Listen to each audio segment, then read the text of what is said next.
Law and order ఒక constable కూడా నియంత్రించగలడు అనడానికి ఇవాళ కళ్ళ ముందు ఎగ్జాంపుల్. మేము చట్టాన్ని ఇంప్లిమెంట్ చేయడానికి నేను ఏదో ఒక ఇన్సిడెంటు చూసాం. ఒక ఆఫీసర్ చెప్పాడు, ఇక్కడ యూనిఫామ్లో ఉన్నానని. అతను గర్వంగా చెప్పుకుంటున్నాడు, నేను యూనిఫామ్లో ఉన్నాను. That is the pride this government has given to the police department. మీరు ఆ యూనిఫామ్ విలువను తీసేశారు, వాళ్ళకున్న గౌరవాన్ని తీసేశారు, వాళ్ళకున్నటువంటి ఆత్మవిశ్వాసాన్ని దెబ్బతీశారు. ఇవాళ యూనిఫామ్ వేసుకున్నాను నేను అన్నటువంటిది ఈ విషయాన్ని గర్వంగా చెప్పుకోగలిగినటువంటి స్థితిలో ఇవాళ పోలీస్ డిపార్ట్మెంట్ ఉంది. కేంద్ర ప్రభుత్వంకి ఒక స్పెషల్ రిపోర్ట్లు పంపించారు. కర్నూలు జిల్లాలో మీరు అవినాష్ రెడ్డిని అరెస్ట్ చేయడానికి లా అండ్ ఆర్డర్లు వస్తాయి, సాధ్యం కాదు, ఇది అది అని మొత్తం అసలు రాష్ట్రం మొత్తం కూడా ఆ రోజు సినిమా చూసింది. ఇవాళ సింపుల్గా ఒక ఎస్ఐ, ఒక డిఎస్పీనో, ఒక కానిస్టేబుల్ చేయగలుగుతున్నాడంటే ఈ రాష్ట్రంలో లా అండ్ ఆర్డర్ ఇంప్లిమెంట్ చేసేటువంటి వాళ్ళ మనోస్థైర్యం ఎట్లుందో మీరు ఎగ్జాంపుల్ తీసుకోండి. బికాజ్ పైన నుంచి ఎటువంటి ఒత్తిళ్లు లేవు. గతంలో మీ ఒత్తిళ్లు పనిచేసినాయి కాబట్టి ఆ పోలీసు వ్యవస్థ పనిచేయలేదు. ఇవాళ స్వేచ్ఛాయుతంగా ఉన్నారు కాబట్టి పోలీసు ఫ్రీగా ఫెయిర్గా పనిచేసేటువంటి పరిస్థితులు వచ్చినాయి. ఇవన్నీ మీకు నచ్చవు. డెమోక్రసీ మీద అసెంబ్లీలో కూడా కావాలంటే ట్రైనింగ్ క్లాస్ పెడతాం, మీరు మీ ఎమ్మెల్యేలు అటెండ్ చేయండి. మొదటిసారి మీరు డెమోక్రసీ, కాన్స్టిట్యూషను, చట్టాల గురించి మాట్లాడుతూ ఉంటే మాకు చాలా సంతోషంగా ఉంది. వాటి గురించి మరింత లోతుగా అసెంబ్లీ ట్రైనింగ్ సెషన్స్ పెడదాం, రండి. అసలు ఎన్నికలు ఎట్లా జరుగుతాయనేటువంటిది మొట్టమొదటిసారి పులివెందుల ప్రజలు చూశారు. ఇంత స్వేచ్ఛగా ఎన్నికలు జరిగినందుకు వాళ్ళు పండగ చేసుకుంటున్నారు. మీకు ఇబ్బందికరంగా ఉండొచ్చు, మీ పునాదులు కదులుతూ ఉండొచ్చు. మీరు ఇన్ని సంవత్సరాలుగా అక్కడ భయం అనేటువంటి దాన్ని ఏదైతే నిర్మించారో ఆ భయంని ఇవాళ పోలీసు వ్యవస్థ కావచ్చు, స్వేచ్ఛాయుత ఎన్నికల సంఘం కావచ్చు, ఆ భయాన్ని పారదోలి స్వేచ్ఛాయుతంగా ఎన్నికలు జరిపేటువంటిది వచ్చినప్పుడు భయం మీకు మొదలైంది. ఇప్పుడు ప్రజలకు భయం పోయింది, భయం మీకు మొదలైంది అనేటువంటిది జగన్మోహన్ రెడ్డి గారికి తెలియజేస్తున్నాం. ఇక గత 3 నెలల నుంచి మీ ప్రవర్తన చూస్తూనే ఉన్నాం. ఎంతసేపు ఉన్నా రెచ్చగొట్టాలి, క్యాడర్ని రెచ్చగొట్టడమో, రైతుల్ని రెచ్చగొట్టడమో, ఇట్లా రకరకాలుగా చేస్తూ ఉన్నారు. మీరు పీక్ ఆఫ్ ఫ్రస్ట్రేషన్లో ఉన్నట్టున్నారు.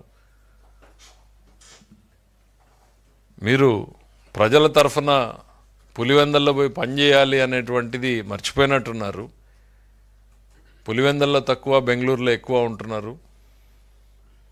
కాబట్టి ఇవాళ ప్రజలు స్వేచ్ఛాయుతంగా తీసుకుని రేపు రాబోతున్న నిర్ణయం యాక్సెప్ట్ చేయండి. రేపు 11 మందిని ఇచ్చారు, దాన్ని ఇంకా మీరు యాక్సెప్ట్ చేయలేదు. ఆ 11 మందికి ఇచ్చినటువంటి తీర్పునే మీరు ఇంకా యాక్సెప్ట్ చేయలేదు.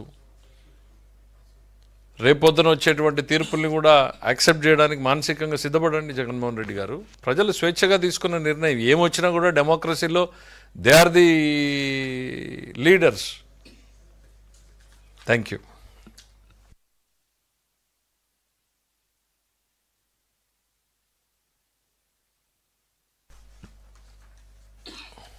ఆడలేక మధ్యలో ఓడు అన్నట్టు ఇవాళ వాళ్ళు అక్కడ పర్ఫామ్ చేయలేకపోతున్నారు. దానికి పోలీసుల్ని బ్లేమ్ చేయడం ఎందుకు? ఓటమికి కారణాలు ఎత్తుక్కోవడం కాదా ఇది? మరి మా రామ్ గోపాల్ రెడ్డిని కూడా అరెస్ట్ చేశారు కదా, మా లీడరే కదా, మా ఎమ్మెల్సీ కదా, మా లీడర్లను కూడా డిటైన్ చేశారు కదా. ఇది సహజం. లా అండ్ ఆర్డర్ కోసం పోలీసులు ఇరుపక్షాలని డిటైన్ చేస్తారు. ఎవరు ఓటేయాలో వాళ్ళని మాత్రమే వెళ్ళి ఓటేసేటువంటి పరిస్థితి పెడతారు తప్ప ఇంకా బియాండ్ దట్ పోలీసులు ఏమీ పాత్ర చేయలేదు కదా అక్కడ. అంటే మీరు మొన్నటిదాకా అదొక శత్రు దుర్భేద్యమైనటువంటి అన్నట్టుగా అక్కడికి ఎవరు పోలీసులు కానీ, ఎందుకనంటే మనం బాబాయ్ కేసులో చూసాం పోలీసులు ఏ రకంగా వ్యవహరించేలా చేశారు అనేటువంటిది. ఇవాళ మొదటిసారి పోలీసులు పోలీసింగ్ చేస్తున్నారు అక్కడ. అది మీకు నచ్చట్లేదు, కానీ ప్రజలకు నచ్చుతుంది, అక్కడ ఉన్నటువంటి ప్రజలకు నచ్చుతూ ఉంది. స్వేచ్ఛా వాయువులు పీల్చుకుంటున్నారు. ఈ రాష్ట్రం ఎట్లా అయితే స్వేచ్ఛగా ఉందో పులివెందుల్లో కూడా స్వేచ్ఛా వాయువులు ప్రజలు పీల్చుకుంటున్నారు. వాళ్ళు ఎంజాయ్ చేస్తున్నారు, పండగ చేస్తున్నారు. రాహుల్ గాంధీకి రేవంత్ రెడ్డి మధ్యలో హాట్ లైన్ నడుస్తుంది చంద్రబాబు గారిది. అందుకే ఆంధ్రప్రదేశ్లో గత ఎలక్షన్స్ గురించి మాట్లాడలేదని జగన్మోహన్ రెడ్డి అన్నారు. అవినీతి ఏ సబ్జెక్ట్ గురించి? ఆంధ్రప్రదేశ్లో జరుగుతున్న అన్ని విషయాల మీద కాదు, ఎలక్షన్ దొంగ ఓట్ల గురించి రాహుల్ గాంధీతో తెలుగుదేశం పార్టీ. జగన్మోహన్ రెడ్డి గారికి ఎట్లాంటి ఆలోచనలు వస్తాయో నాకు నవ్వు వస్తుంది. అరే, భారతదేశంలో ఓట్ల చోరీ, దొంగ ఓట్లకి మూలం ఎక్కడయ్యా? కేర్ ఆఫ్ వైఎస్ఆర్సీపీ కదా, జగన్మోహన్ రెడ్డి కదా. 5 ఏళ్లలో నువ్వు చేసినటువంటి అరాచకాలకు చివరికి ఏం జరిగింది? మా ఉరవకొండలోనే మొదలైంది కదా. 10,000 ఓట్లను తొలగించాలని మీరు పిటిషన్ పెట్టలేదా? తొలగించింది సిద్ధం కాదా? దాని మీద సెంట్రల్ గవర్నమెంట్ కేంద్ర ఎన్నికల సంఘం నుంచి ఓ కార్యదర్శి వచ్చి బిఎల్ఓలకు సస్పెండ్ చేసి తర్వాత 2 జెడ్పీసీఈఓల్ని సస్పెండ్ చేసింది మర్చిపోయారా? విశాఖపట్నం మర్చిపోయారా? మా పర్చూరు మర్చిపోయారా?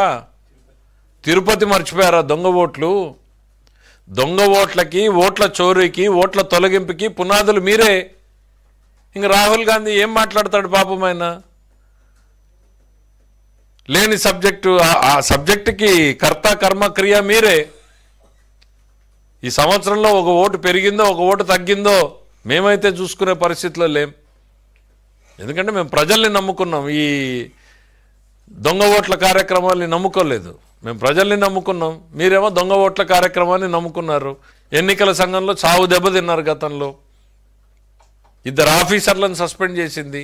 ఈ రోజు వరకు కూడా వాళ్ళకి పోస్టింగ్లు లేవు. మేమే అయ్యా కనికరించండి, ఇంకేదో తప్పులు చేశారు, అయిపోయింది, బుద్ధి వచ్చి ఉంటుందిలే, 2 ఏళ్ళు 3 ఏళ్ళు అయిందని చెప్పాల్సిన పరిస్థితికి మేమే వచ్చాం.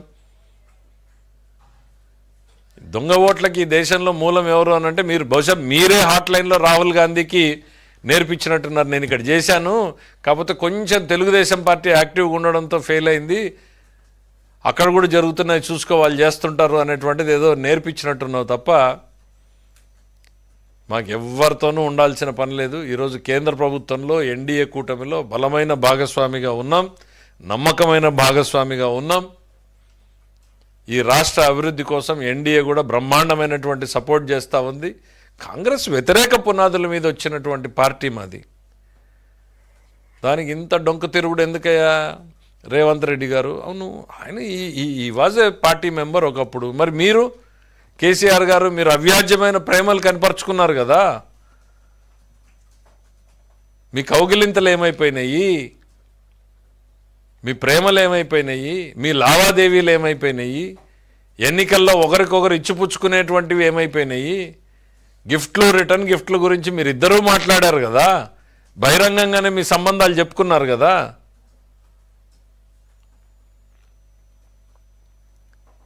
ఇవాళ మాకు ఎటువంటి అవసరం లేదు. చంద్రబాబు నాయుడు గారు is a very tall leader, very tall leader. ఆయనకి జాతీయ స్థాయిలో ఇవాళ ఆయనకున్నటువంటి రికగ్నిషన్ వేరు. నీలాగా ఈ చిల్లర ఓట్ల గురించో వాటి గురించో ఆలోచన చేయాల్సినటువంటివి, ఈ చీకటి వ్యవహారాలు చేయాల్సినటువంటి అవసరాలు చంద్రబాబు నాయుడు గారికి లేవు. Thank you. ఈసారితో చంద్రబాబు ఆఖరి ఎన్నిక, ఆయన ఇక్కడైనా మంచిగా ఉండి ఎన్నికలు సక్రమంగా నిర్వహించాలని అనడానికి ఎలా చూడాలి? పదే పదే అంటాడు. అసలు జగన్మోహన్ రెడ్డి గారు నెక్స్ట్ ఎన్నిక చేస్తాడా? వాళ్ళ పార్టీ అధ్యక్షుడు మారతాడా? ఆయనే పార్టీ అధ్యక్షుడిగా కంటిన్యూ చేస్తాడా? చంద్రబాబు గారికి చివరి